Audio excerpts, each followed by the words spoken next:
¿De qué vas? ¿Cuál es tu nombre? Voy de asesino steampunk, basado en Assassin's Syndicate, que va a salir para el próximo octubre. Entonces, bueno, hice un refrito de todos mis cosplay que tengo por ahí y añadiendo alguna otra cosa. Y mi nombre es Adaro, que conoces por ser por la loca de Assassin's Creed.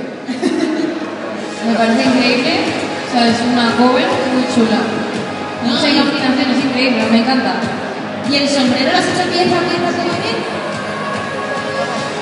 Forrado con madera y luego puesto barniz y darle con acrílico a la gente. No, increíble, la verdad. Muchísimas gracias por ayudarme.